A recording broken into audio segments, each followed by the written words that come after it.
By the end of 2011, Masters of the Universe Classics was riding high. It was definitely a hit, at least as far as a collector community. Sure, it wasn't selling like Hot Wheels or Barbie, but management was able to look at it and, well, see it much like the city of Springfield. It had lots of stuff going on, and most definitely, it could be said, it was a brand on the grow. In fact, they wanted us to grow it. It was the first time ever that we received requests to enlarge the line. With Christmas coming in the fourth quarter, management asked us to work on a larger item that would work as a Christmas gift or a holiday gift. And we immediately went to vehicles because the vintage line was all about vehicles. It wasn't just about the figures. Well, it was also about, figures, playsets, and vehicles. There you go. There's the triangle of success from the vintage line. And the idea of including a vehicle was something we were really, really excited about. Get to the chopper! And it became a no-brainer that our first vehicle we should look at should be the Wind Raider. We didn't really spend much time saying, do we do the attack track? Do we do, the Dragon Walker? Do we do Land Shark?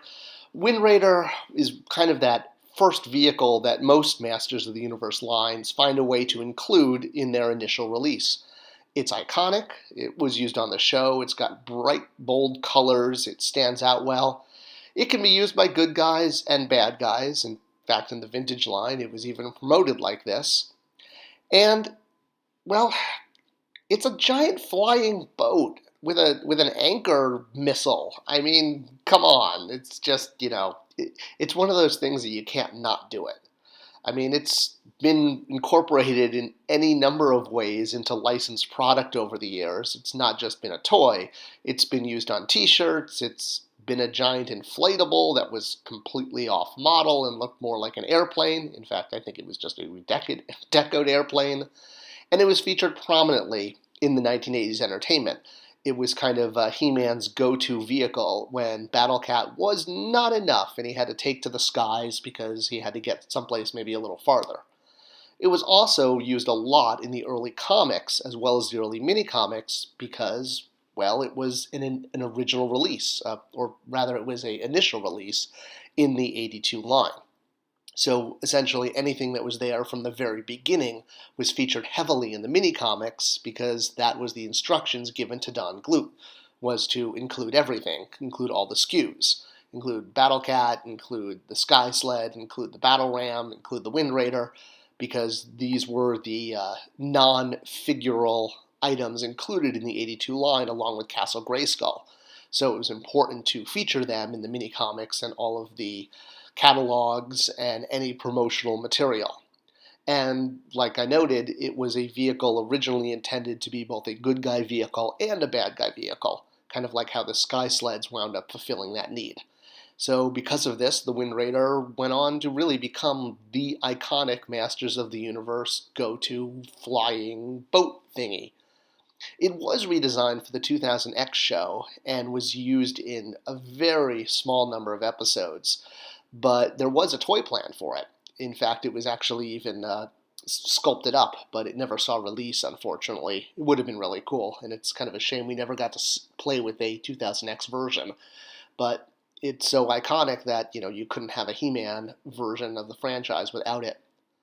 One of the more interesting notes on the history of the Wind Raider is in one of the early cross-sell posters that Mattel issued, and they did this every year. They would issue a new painted poster.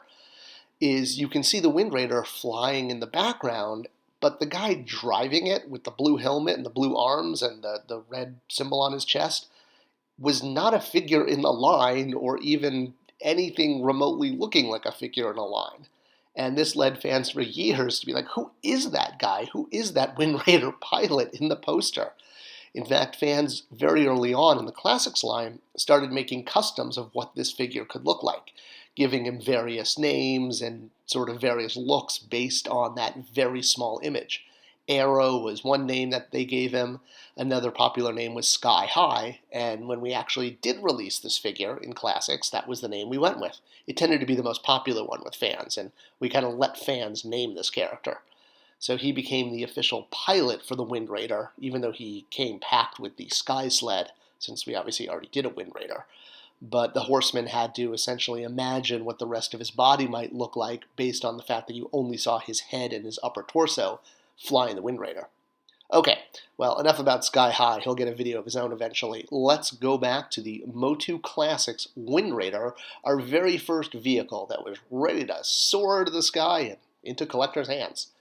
So how did this toy get designed? Well, obviously, we looked a lot at the vintage Wind Raider, which was really one of the best-selling Masters of the Universe vehicles. We also looked at the prototype of the Wind Raider, which was a little bit shorter and had a much taller dragon head, I guess you could say. Instead of just the face, it also featured quite a bit of the neck. The reason for this is before Masters of the Universe was worked on at Mattel, the same design team heavily worked on a Jack Kirby New Gods line, with the idea that this could be a new licensed property for Mattel. And the design went on for actually quite a while, over a year, that the designers essentially were immersed in the New Gods world. And because the line never made it to retail, it actually never made it past the design phase. No actual sculpts or prototypes were made. But when designers, are working that hard on something, they don't like to see their work go to waste. And you can definitely see the influence of the Jack Kirby New World designs of characters and flying chairs and vehicles in Masters of the Universe. They'd spent so much time working on the Jack Kirby line, and you can see a link to a video all about this here, that most of the early releases incorporated New Gods designs and motifs, which included the vehicles. So here you see some of the vehicles from the Fourth World line that you can definitely see an influence of how these designs, with the big wheels, the animal faces, went into the MOTU vehicles. You can even see a flying ship there at the bottom of the mount there, which looks very much like a Wind Raider. So a lot, no design goes wasted, essentially. No time is wasted. So when the Horsemen were tasked with sculpting the Wind Raider, they looked at a lot of these early concepts so that they could kind of try to figure out making a quintessential version of the Wind Raider that incorporated really everything you could ask for. It even had opening little compartments on the wings there, or the fuselage. Is that what they're called? The engines, not the fuselage, the engines. The big thing in the front there could pop open, and then man-at-arms could do repair work to the wires underneath.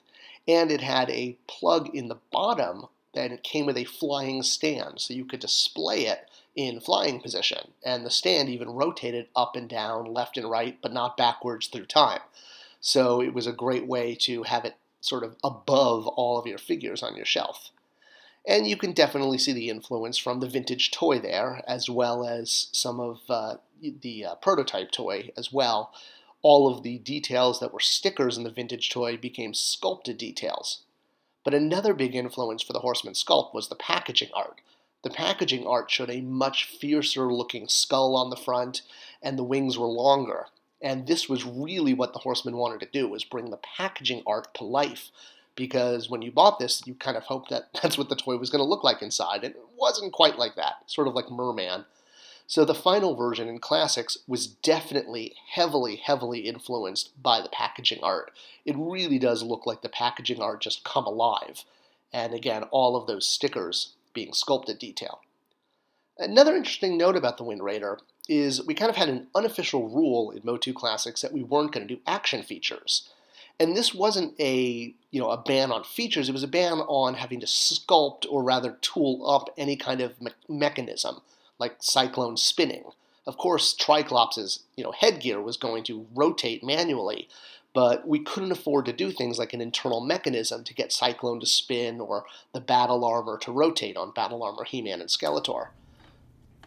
So when the Wind Raider came along and had this ejecting anchor or missile that could also then wheel up by rotating the head around in circles, and that was Terry coming up with that. He was a genius with that. Well, fans oddly were upset about this, that we had done an action feature, that we had done an ejecting projectile, if you will. The front anchor piece launched and tied to a piece of string could then be wound up again. And yeah, it was weird because since we said no action features, fans were like, wait a minute, you did an action feature, that goes against the rules, and you said we shouldn't expect action features in the line.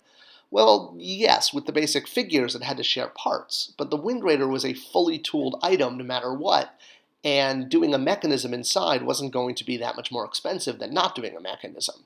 So, yeah, okay, I guess we broke our rule by having an action feature. But yeah, fans were mad about that. I think we went the extra mile. All right, so back to packaging, or hitting packaging rather.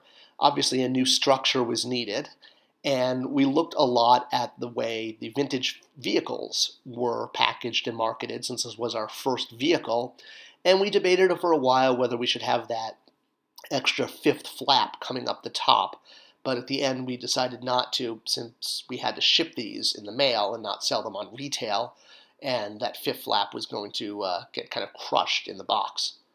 One of the great things we did, though, is Rudy Obrero, who did the original artwork for the Wind Raider, we were able to hire him to do the new artwork. So he basically took his original artwork that he did in the 80s and literally recreated it, 30 years later, 29 years later, and did it based on the new Wind Raider, which looked like the packaging from the old Wind Raider.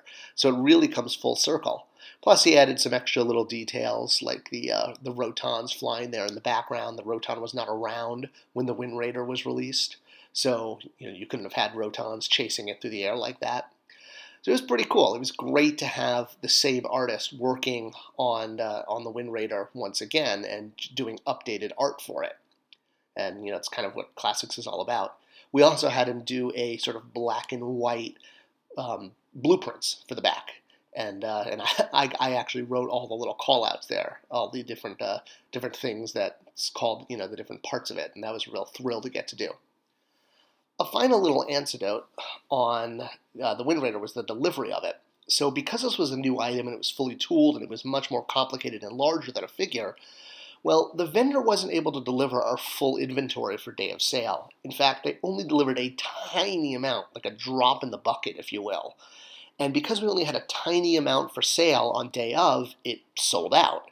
And all the fans jumped to a conclusion that, oh, it's, huge, it's a giant bestseller. They're going to do all these vehicles now. But when we finally got the rest of the inventory in a few months later, it basically sat and sat and sat. And I tried to explain to fans that the reason it sold out was because we had very few units available for day of sale. And for some reason, I don't know if people didn't believe me or what it was, but they kind of just wouldn't accept this because they wanted, full clearance to make more vehicles. Eventually we did, but the Wind Raider did sit around for quite a while before we were able to sell out. But in time, more vehicles did enter the line because Masters of the Universe, as I said in the beginning, is very much about the vehicles just as much as the figures. It's kind of part of this complete breakfast. You can't have a MOTU line without some vehicles, and the Wind Raider was a great way to start getting to this important part of the Masters of the Universe toy line to bring it into Classics.